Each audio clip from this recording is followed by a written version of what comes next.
Rreshjet e borës janë rikthyer sërish në qarkun e Korçës dhe gjatë mbrëmjes ato kanë rënë në lartësitë mbi 1000 metër.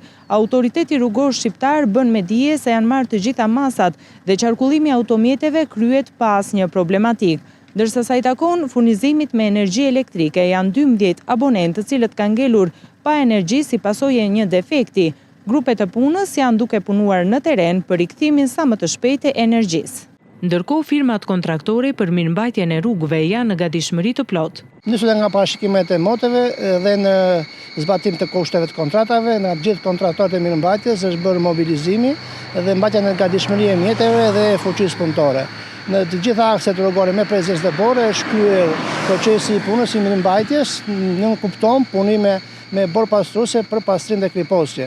Akset më problematike, mos me prezencë të borë kanë qenë Korçë Dardhë, Korçë Voskopoj, kryqëzim Doganës Goricës, Korçë Qafçare Ersek Leskovik. Aktualisht procesi i punës vazhdon, nuk kemi patur asnjë lloj problemi për sa i përket të qarkullimit në këto akse rrugore. Rreshjet kanë qenë në kuotat 950 mbi 1000 metra me nivelin e detit, trashësia varion mesatare 5 deri në 10 cm.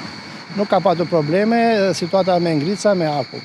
Rreshje bore janë regjistruar në disa zona, ndërsa niveli i lumejve paraqitet normal, pa rrezik për përmbytje. Ndërkohë, sipas operatorit të shpërndarjes së energjisë elektrike, defekti është regjistruar në fiderin Çervenak në stacioni Guri Kuq dhe po punohet në teren për riparimin e tij.